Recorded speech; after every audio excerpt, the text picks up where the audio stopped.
I woke up in the body of a novel's villain. On the exact day, he decides to blow up his marriage by demanding they keep their finances completely separate. Suddenly, a translucent feed of comments floated in front of my eyes.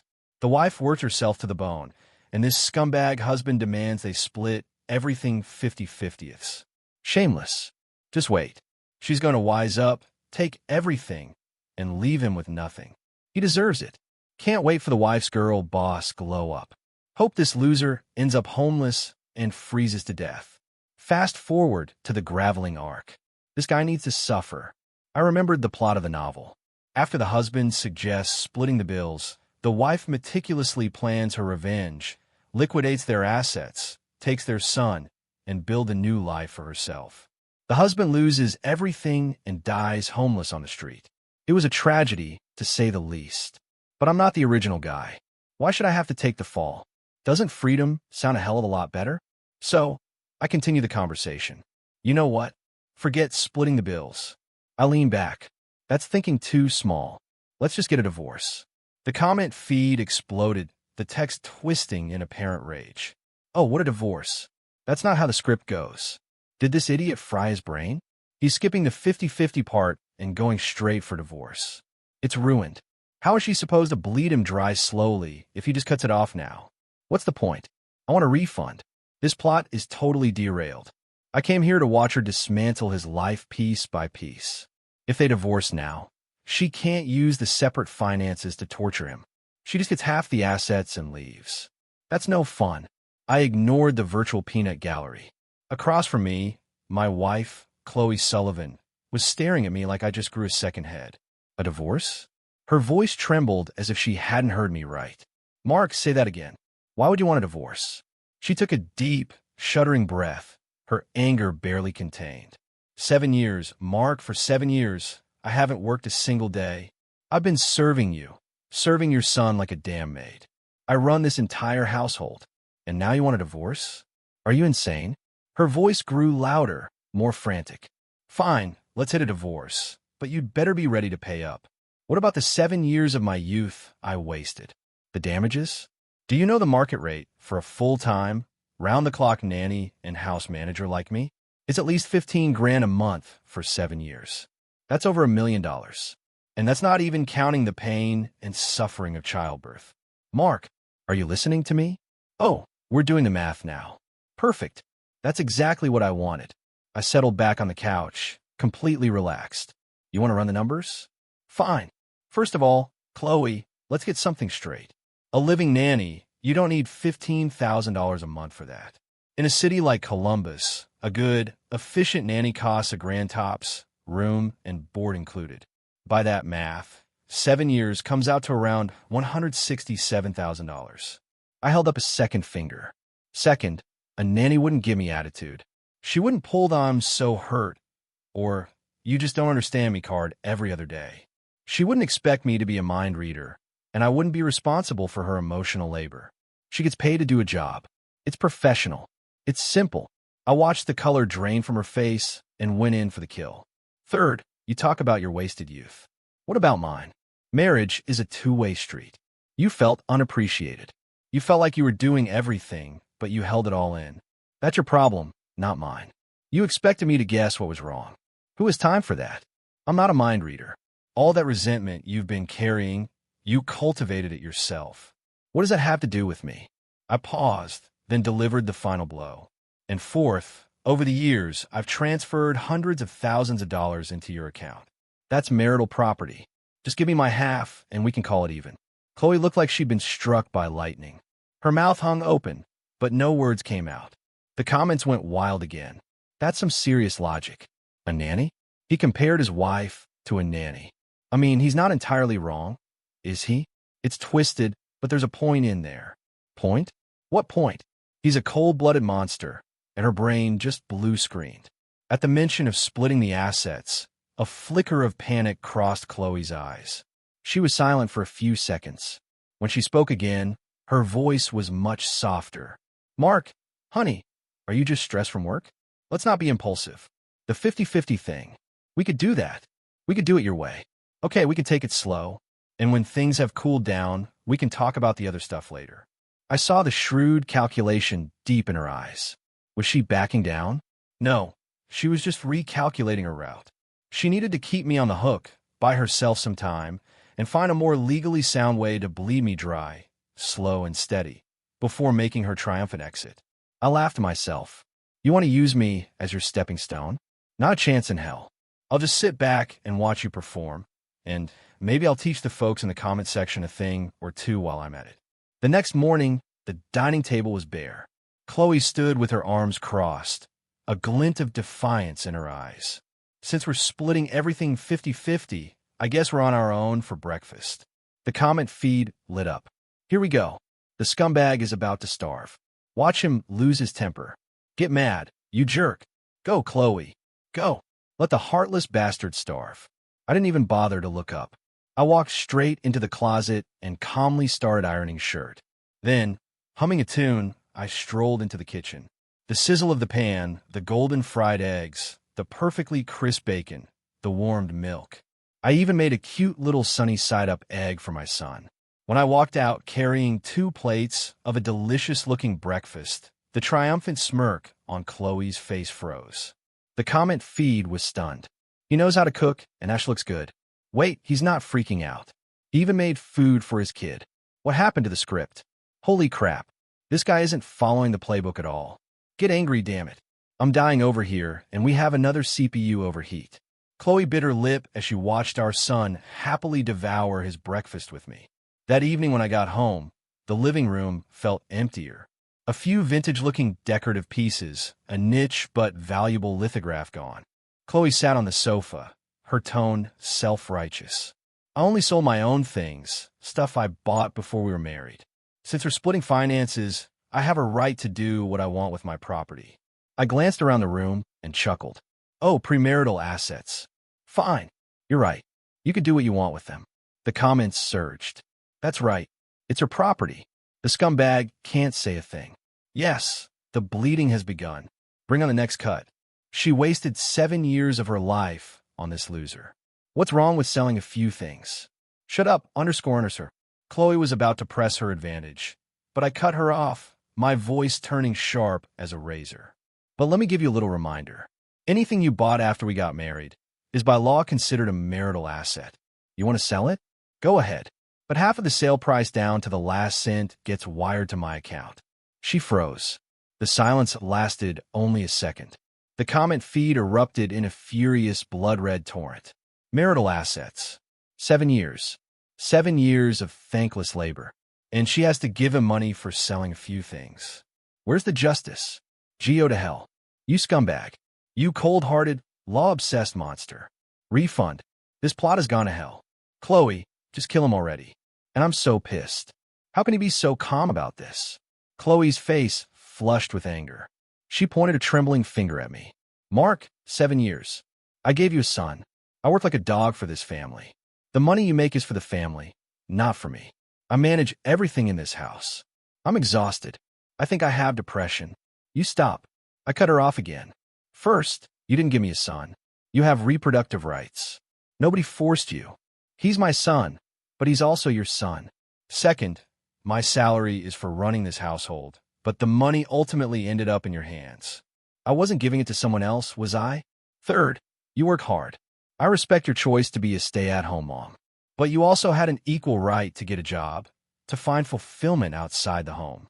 You're the one who used my degree as an excuse. I have no experience, and I'm out of touch with the world as excuses to give up that equality and that hardship. I walked over to the closet door, leaning against the frame.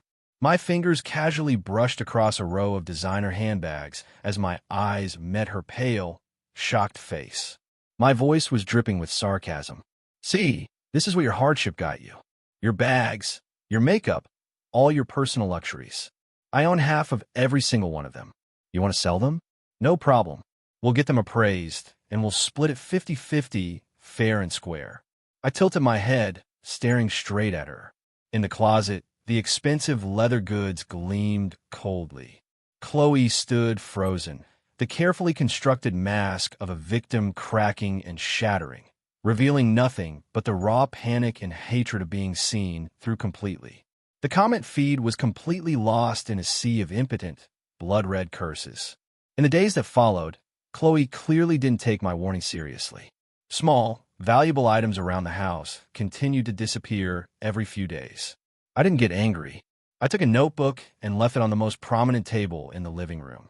Every time I noticed something missing, I would emotionlessly jot down an entry. August 13th, antique porcelain vase. Post-marriage purchase. Auction record approximate. $5,500. Whereabouts unknown. August 15th, pair of antique Tiffany silver candlesticks. Post-marriage birthday, gift appraised at $3,000 plus. Whereabouts unknown. August 18th, limited edition Chanel boy bag. Post-marriage purchase. Retail, $8,200. Whereabouts unknown. The comments kept scrolling day after day. A ledger. Go ahead, write it all down. Hope you choke on your own rage, scumbag. Go, Chloe. Keep selling. Empty his pockets. All he can do is write in his little notebook. How pathetic. What's the point of keeping a list?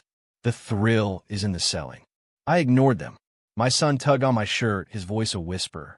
Dad, is Mom upset lately? Some of our things are missing. I ruffled his hair. Mom's just taking care of some of her own business. Come on. I'll take you to that new amusement park. I hear the roller coaster is amazing. My son had a blast, chattering excitedly and holding my hand, his eyes sparkling. A few comments drifted by. This guy actually knows how to be a dad. His son seems to really like him. Stay strong, people. Don't be fooled by this act, Chloe. It's your move. It wasn't long before Chloe made her move. She took the money from selling her personal items, added some funds from who knows where, and went into business with her best friend, Jenna, the one whose Instagram feed was a shrine to posts about hashtag toxic men and hashtag self-love. They opened a boutique snack shop.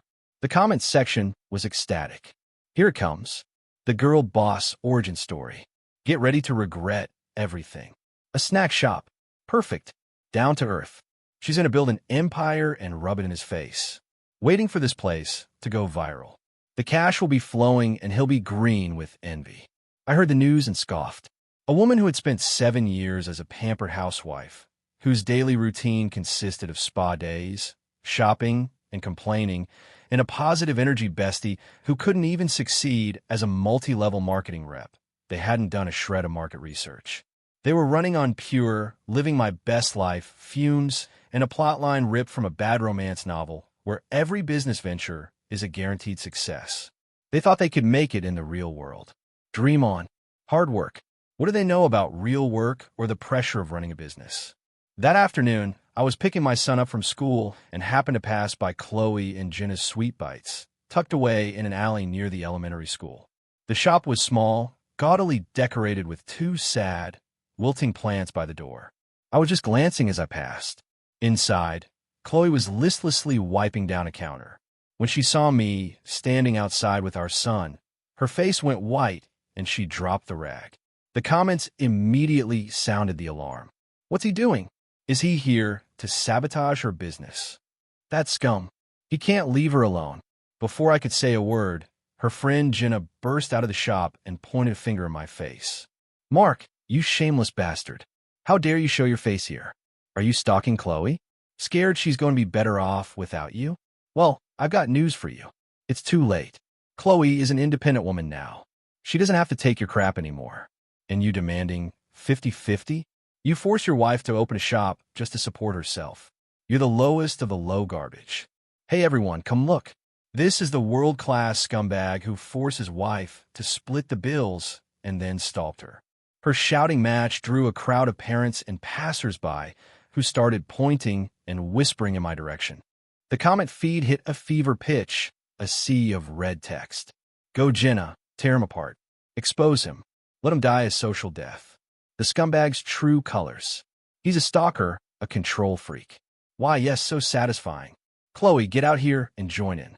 Chloe stayed inside the shop, biting her lip, watching. She didn't come out, and she didn't stop her friend. I held my slightly frightened son's hand, my expression unchanged as I faced Jenna's tirade and the judgmental stares of the crowd.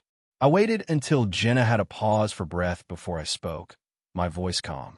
You know, they say your guy friends will try to save your marriage, but your girlfriend will help you end it. It's true, isn't it? You just can't stand to see someone else happy. Jenna was taken aback. Then her face flushed with even more rage. That's __. I'm doing this for Chloe's own good. For her good. I laughed. Chloe's been a stay-at-home mom for 7 years. Sure, she complained a lot, but at least she never had to worry about food or shelter. She didn't have to deal with the weather or a horrible boss or demanding clients, right?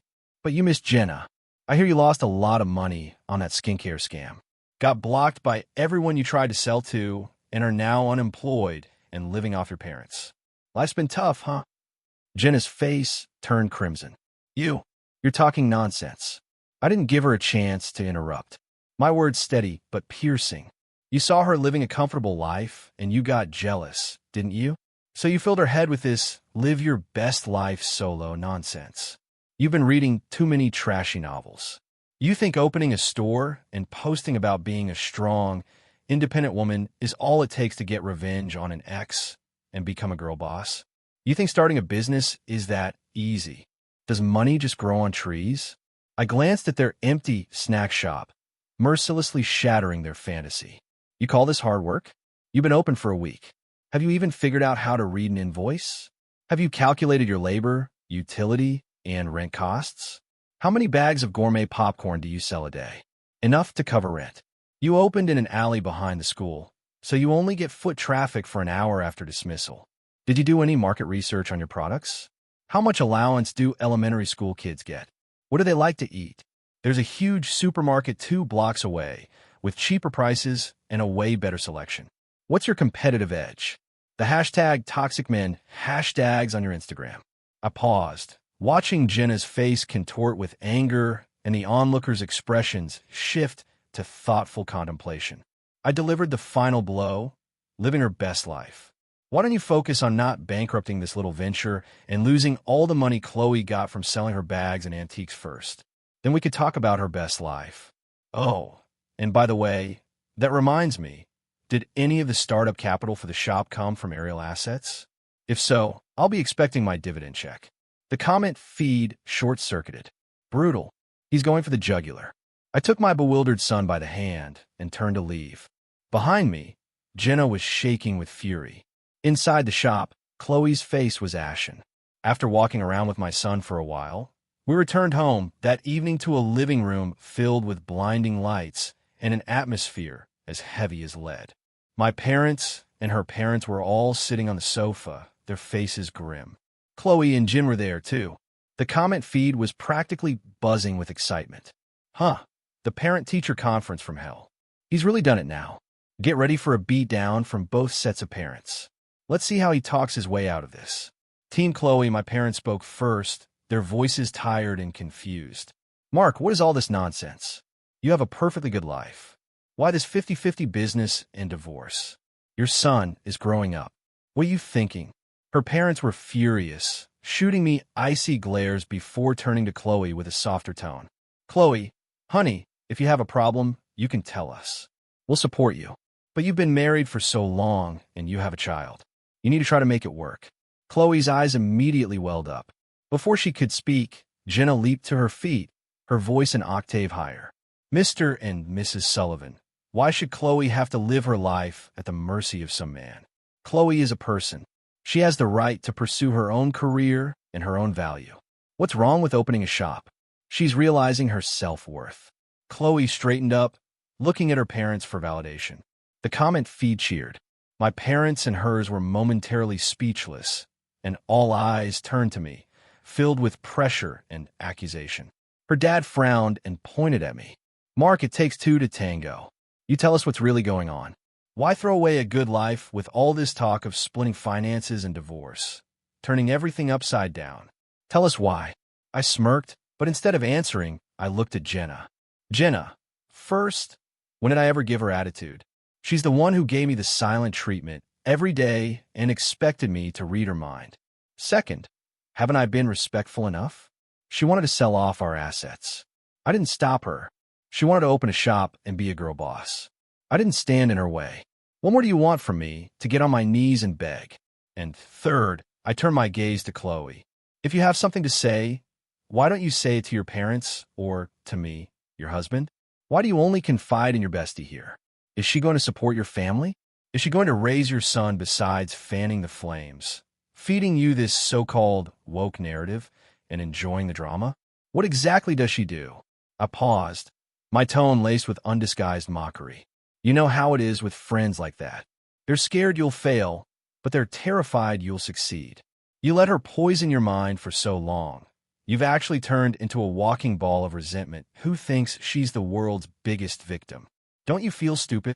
Mark, you're underscoring for Chloe and Jenna shrieked in unison, their faces contorted with rage. The comment feed exploded. Go to hell, you misogynist. How dare you slander female friendship? Disgusting. He's a scumbag, but he's blaming everyone else. I'm literally shaking. How dare he say that about Jenna? The living room descended into chaos. The parents were stunned, shocked into silence by my blunt and cruel words. I let out a cold laugh. My voice wasn't loud, but it cut through the noise.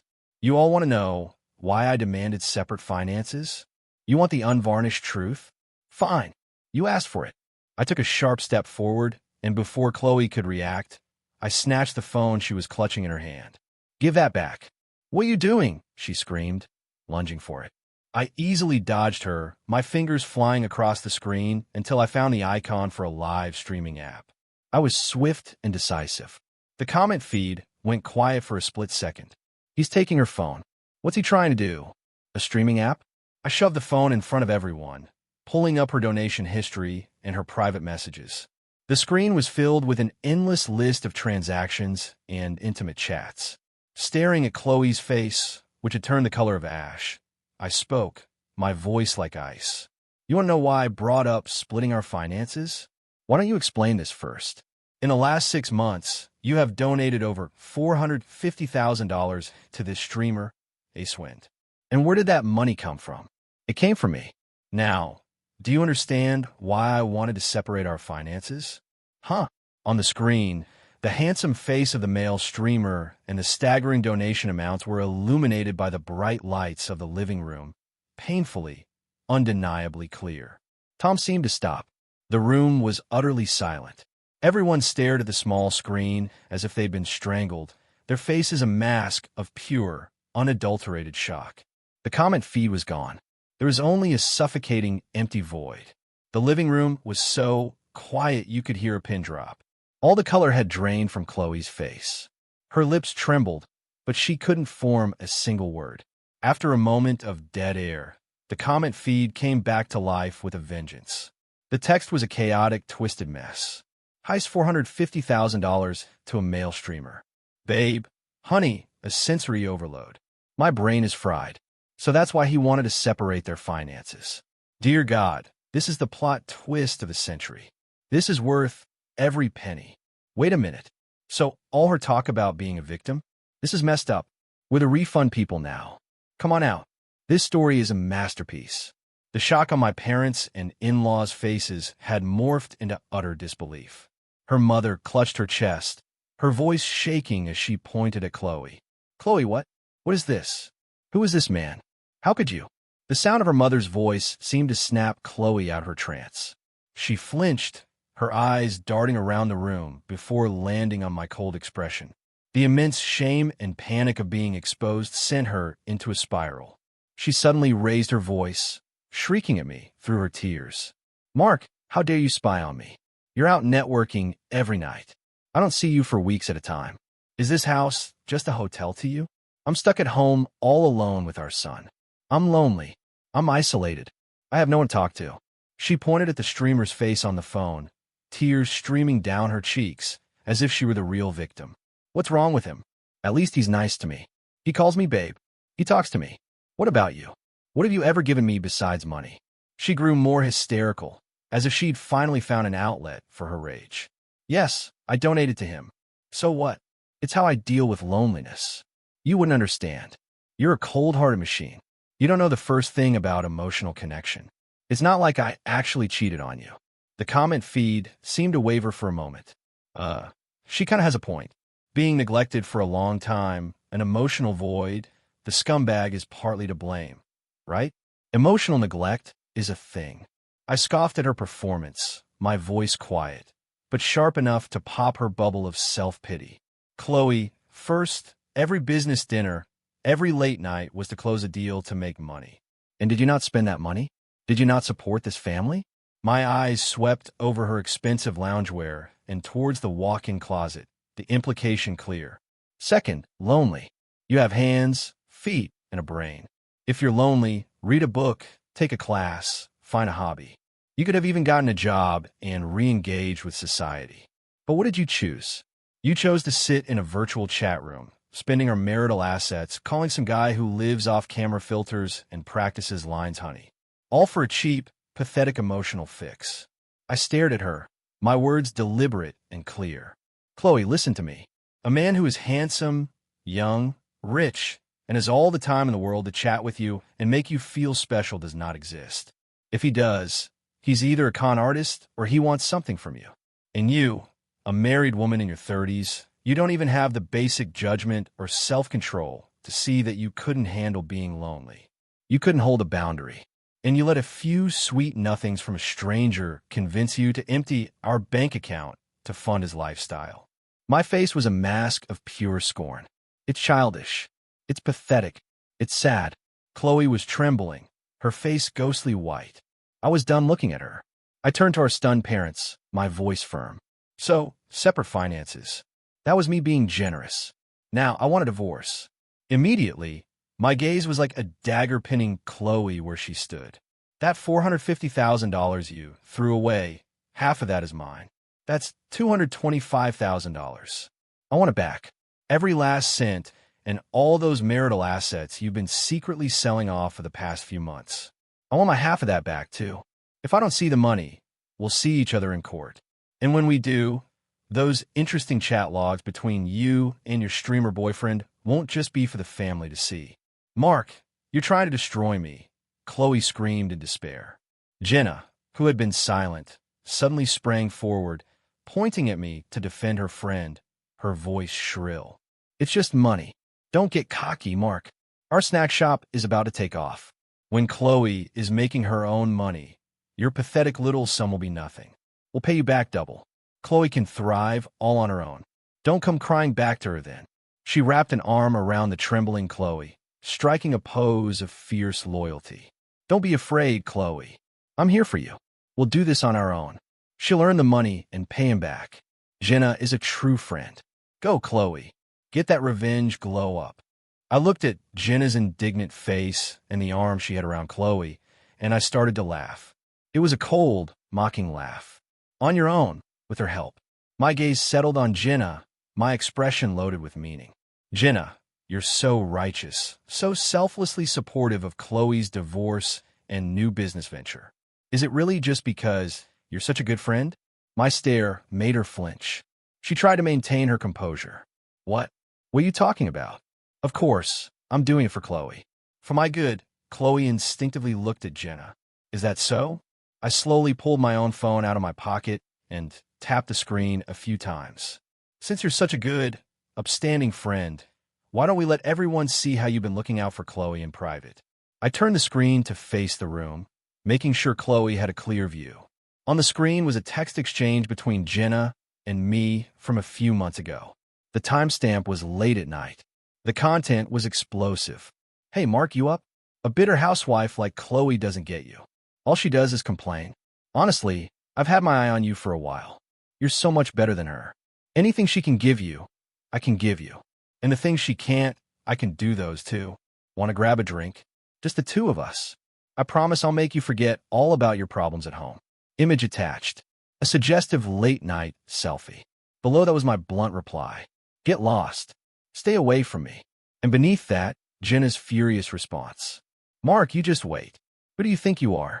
Your garbage marriage with Chloe is going to crash and burn. I can't wait to watch it happen to you two losers.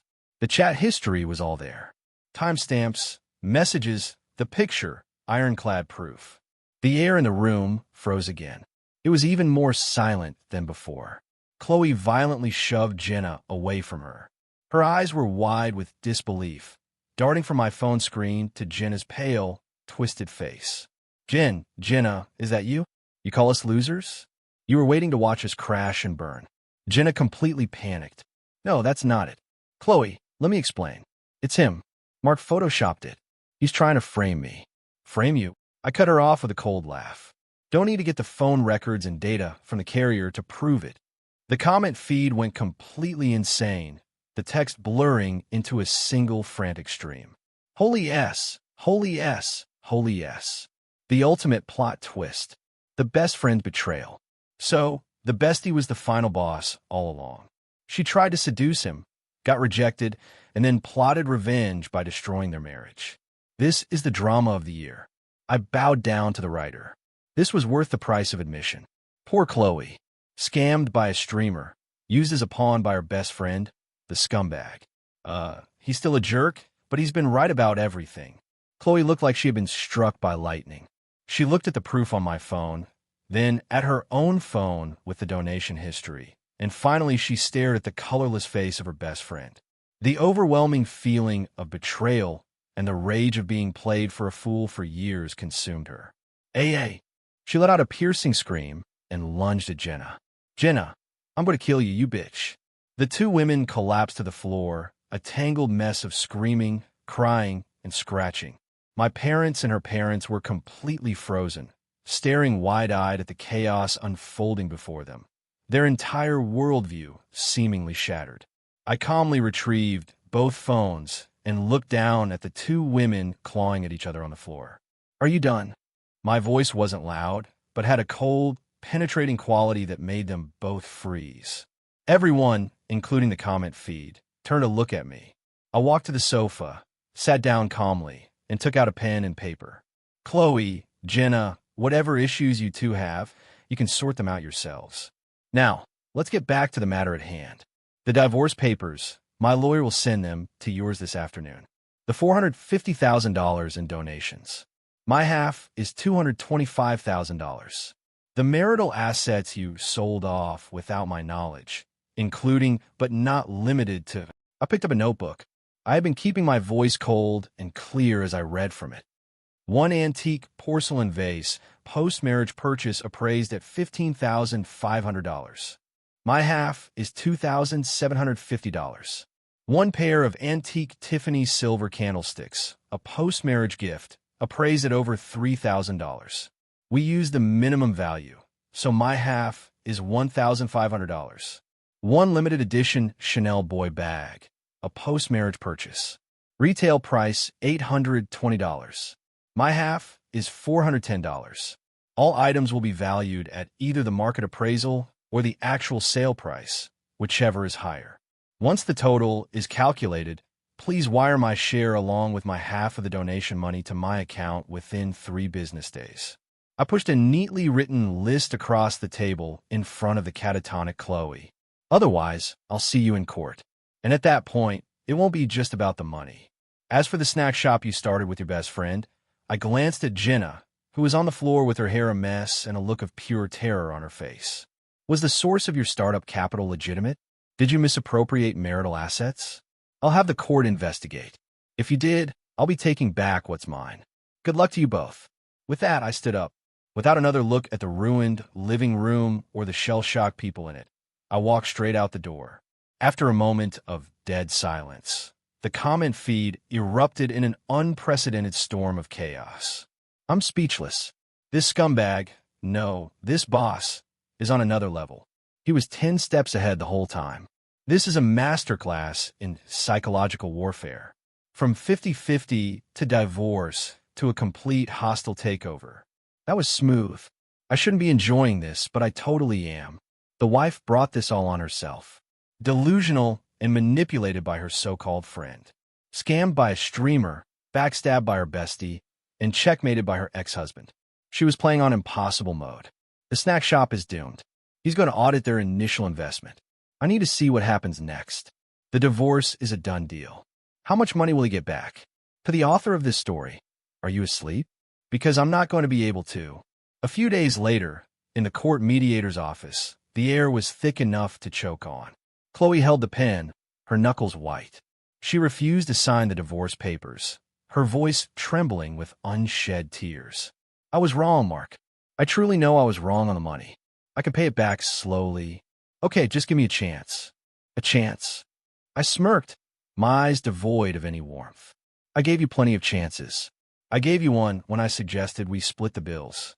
I gave you one when you were selling our things behind my back. And I gave you one when you decided to open your little shop. I stood up, looking down at her pale, tear-streaked face. You're out of chances. The lawsuit was filed. In the courtroom, the atmosphere was grim. The judge, a serious-looking woman in her 50s, looked at my son, who had been brought in by a court officer. Her voice was as gentle as she could make it. Son, can you tell me if your mom and dad live apart? Who would you like to live with? My 10-year-old son, his small face set in a serious expression, answered without a moment's hesitation, his voice clear and strong. I want to live with my dad. He paused, then added with a maturity beyond his years. For the past few months, Mom has been like a different person. She's on her phone all the time. One minute she's crying, the next she's laughing. And she kept calling Dad a scumbag and saying he was sick in the head. It scared me. He looked towards Chloe, his eyes no longer filled with the adoration of a child, but with confusion and distance. My baby, my son. Chloe looked as though she had been stabbed. She shot up from her seat, crying out and trying to run to him, but she was stopped by the bailiff. She collapsed back in her chair, sobbing hysterically. The comment feed was quiet for a moment, then a few messages drifted by. Kids don't lie. Oof, that's rough. Sounds like she really lost it. My former in-laws cornered me outside the courtroom, their eyes red. Her father looked like he had aged 10 years. His voice trembled. Mark, we know Chloe. She was foolish. She was wrong. But for the sake of your son, a child needs his mother. Think of all the years you had together. Years. I cut him off, my voice calm. Did you not hear what our son just said in there? He knows who he can count on. I watched their faces fall, my voice flat and cold as ice chips. As for Chloe, she's an adult. She made her choices. Now she has to live with the consequences. She will pay the price for what she did. Reality delivered its first slap to Chloe's face very quickly. After her falling out with Jenna, their passion project, Chloe and Jin's Sweet Bites, went under. The tiny stockroom was overflowing with expired and near-expired snacks, the air thick with a sickly sweet smell of failure. Large handwritten "for lease" and "everything must go" signs were taped to the door, flapping in the wind like a cruel joke. The cruelest irony, her loyal best friend, Jenna, vanished the first time a creditor came knocking for rent and payment for inventory. She cleaned out the last few dollars from their business account and disappeared off the face of the earth. All she left Chloe was a pile of unpaid invoices and angry messages from suppliers. Living her best life solo, it had become the punchline to a very sad joke. A few stray comments appeared. Sigh. I knew it. The bestie skipped town. Totally predictable. But that slap wasn't loud enough. The blow that truly knocked her out cold came from Ace Wind, the man for whom she had emptied her bank account and pinned all her foolish fantasies. Over $400,000 in real money. Chloe tracked him down like a woman possessed. After much searching, she found him in a grimy back office of a low-rent talent agency, the air thick with smoke and the floor littered with cigarette butts. The man who was a pale, handsome, Gentile dreamboat through the camera's filter was, in reality, a short, pudgy man with a pockmarked face, swollen, bruised-looking bags under his eyes, and greasy, stringy hair. The stench of cheap cigarettes and sweat was nauseating. Ace Wind took a drag from his cigarette and squinted at her through the smoke. Well, if it isn't my top donor, my #1 fan. You here for your money back? TSK. It was a gift, babe. Willingly given. The platform takes half. The agency takes 30%. I only see a sliver of it, and it's long gone. The filter was gone. The dream was shattered. The pillar of delusion that had allowed her to feel so wronged by the world came crashing down. The immense weight of being deceived and humiliated finally broke the last thread of Chloe's sanity. A nasty brawl erupted on the street. She screamed, lunging at him, clawing at his face. Liar. Give me back my money.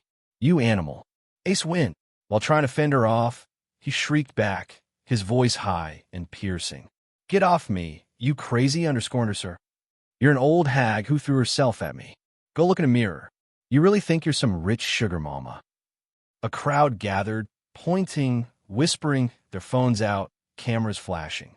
I got a call from a nearby shopkeeper whose number I conveniently kept and calmly called the police. I provided them with a complete, pre-prepared record of her donations and screen recordings of Ace Wind using manipulative language to solicit funds during his streams. The evidence was undeniable. Ace Wind was not only facing fraud charges, but his public humiliating insults had also been clearly recorded. He was arrested shortly after. Disheveled, her clothes torn, Chloe looked like a madwoman when she cornered me again. Her eyes were wild, her face was scratched, and she grabbed my car door handle, her nails screeching against the paint. "Mark! Mark!" Her voice was raw, filled with the desperation of a drowning person clinging to a piece of driftwood. I was wrong. I really know I was wrong. I was possessed. I was so stupid. Can we please not get a divorce? I'm begging you.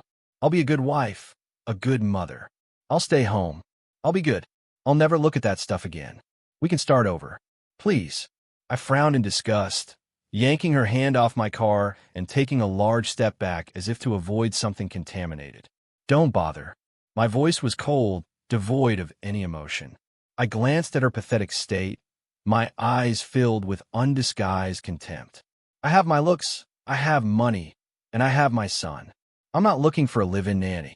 As for you," I got into the driver's seat and looked at her one last time before closing the door, my expression like one would give to a failed experiment. "You can continue your search for the perfect man. Good luck with that. Oh, and two last pieces of advice before I go." I started the car, my voice carrying through the small gap in the window, clear and cold. "First, stop reading trashy romance novels and scrolling through TikTok all day. Not everyone is out to get you. This whole 7-year girl boss revenge glow-up fantasy is just toxic self-help gospel. They feed to fools." And second, the car began to move, my voice growing quieter. Real love isn't this dramatic. It's just two people holding hands with less scheming and less resentment, trying to get through life together. It's simple and it's hard, and you chose a different path. The car had gone a few yards when I hit the brakes, rolled down the window, and, as if remembering some trivial detail, called out to the frozen figure in my rearview mirror. "All right, I almost forgot the most important part. Remember to pay me back."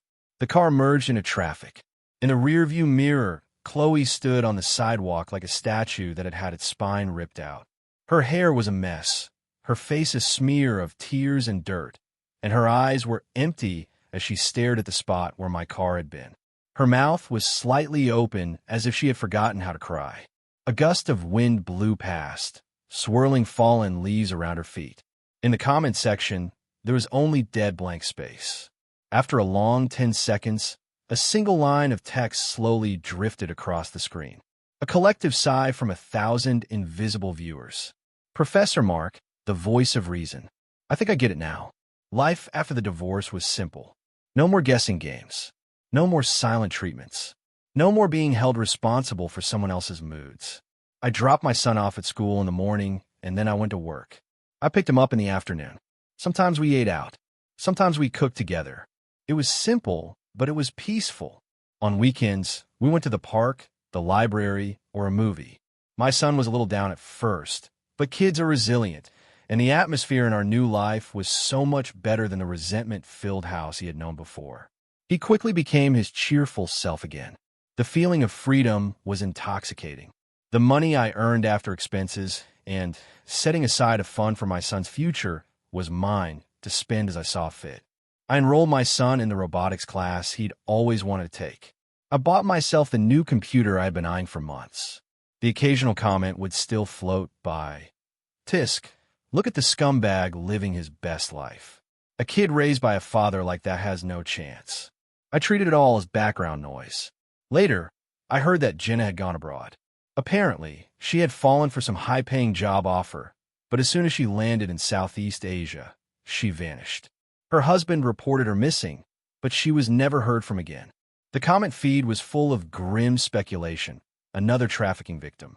That woman was pure poison. Then news came from Chloe's parents. To help their daughter pay off her debts, the elderly couple had sold their family home. Most of the money went to covering the debt she owed me from the divorce. I heard they were now renting a small apartment, sighing every day and complaining about their daughter. She had a perfectly good life, and she just had to ruin it. Now the family is gone, the money is gone, and we barely get to see our grandson. Chloe tried living with them for a few days, but she couldn't stand the constant nagging and left. The tone of the comments had shifted subtly. Sigh, I feel bad for her parents. Chloe, maybe she was a bit impulsive. Are you serious? He's the one who forced her into this. Did he force her to sell their assets? Did he force her to donate a fortune to a streamer? Chloe started looking for a job. She had been out of the workforce for too long. Her old degree and limited experience were practically worthless in today's job market. She couldn't find anything that met her standards, and she wasn't qualified for anything good. In the end, I heard she signed up with a domestic staffing agency and became a live-in housekeeper. The comment feed was in shock. A housekeeper? She really became a housekeeper. Oh my God, what a fall from grace. You do what you have to do to survive. It's all his fault. Sometime later, gossip from the domestic help community trickled down. The family Chloe was working for was a dual-income household. The wife was a high-powered executive, and the husband was just as busy. Their child was in school, and the only other person in the house was an elderly parent who needed minimal care. On paper, the job wasn't difficult, but Chloe couldn't seem to adjust. They said she kept acting like she was still the lady of the house. For example, she found keeping a detailed grocery budget to be a hassle. She was used to just buying whatever she wanted. Her employer gave her a weekly menu, but she preferred to cook based on her mood. When the elderly parent made a small request, she would get annoyed, thinking how her own mother-in-law would never have dared to be so demanding. The final straw came when the family had guests over. Perhaps the scene felt too familiar because Chloe fell back in her old role as hostess, chatting too much with the guests and even rearranging the fruit platter without being asked. As soon as the guests left, the woman of the house called the agency and filed a complaint, saying Chloe didn't know her place and had a serious problem with boundaries. The comment feed was much quieter this time. Well, being a housekeeper and being the lady of the house are two very different things. Making a living is never easy, especially when you have to swallow your pride. Maybe she hasn't been able to switch roles in her head. I heard she was fired from that job. The agency found her a few other positions, but none of them lasted long. The reasons were always the same. Either she felt the employers didn't respect her, or she complained there were too many rules and no freedom. She wasn't making much money, but she was collecting a mountain of grievances. Later, an old acquaintance saw her at the supermarket. She looked haggard and was complaining to someone on the phone. Being a paid housekeeper is nothing like being a stay-at-home wife. It's exhausting. You're always at someone's beck and call. You always have to watch what you say. There's no freedom, and the pay is terrible. Somehow, her words made their way back to me. I was at the park with my son, flying a kite. The sun was warm, and the breeze felt good. My son was laughing as he ran. Hearing her words, I just found it absurd. The comments floated by slowly this time. It sounded like she regrets it. Well, as a stay-at-home wife, at least you don't have to answer strangers, but you're still living at the mercy of your husband. It's different. In a family, you can argue about emotional labor and sacrifice. With an employer, all that matters is the contract and the money. That's a great point. Family is an internal power struggle. A job is a clear employer-employee relationship. I knelt and helped my son untangle the kite string. He looked up at me with his bright, curious eyes. Dad, was Mom's job at home really hard, too? I thought for a moment before answering seriously. Son, of course it was hard. Taking care of a home, taking care of you. None of that is easy. But being tired isn't a free pass. And it's not an excuse to hold someone emotionally hostage. I work hard at my job, too. The important thing is that everyone has to be responsible for their own choices. Mom chose to stay home and take care of us. I respected her work and gave her the financial security I could, but then she started to feel like her work wasn't valued and she wanted more. She even started to think that hurting others was the only way to prove her own worth. That's where she went wrong. I paused, looking into my son's clear eyes. Choosing to be a stay-at-home parent or choosing to build a career are both valid life choices. Neither one is better than the other. But no matter what you choose, you have to understand two things. First, respect is earned, not demanded through a sense of martyrdom. Second, you must always maintain the ability to walk away from a bad situation. That ability is either money or a skill set. The most dangerous thing you can be is a vine, completely dependent on someone else for support, but full of resentment. My son nodded, only half understanding. The kite soared high above us. The comment feed was silent for a long time. Then a few messages drifted by. I hate to admit it, but the scumbag kind of has a point. Damn it, I just got a life lesson from a novel's villain. I stood up and patted my son's head. Come on, let's go home. I'll make you those Coca-Cola chicken wings you love. Hey, he cheered, running ahead of me. A breeze blew past, and my view was clear. The endless stream of comments that had once flooded my vision had dwindled, faded, and finally disappeared. My world was now just the blue sky above, the kite string in my hand, and the sight of my son running toward the sun. Freedom, living my best life solo. It felt good. It felt clean.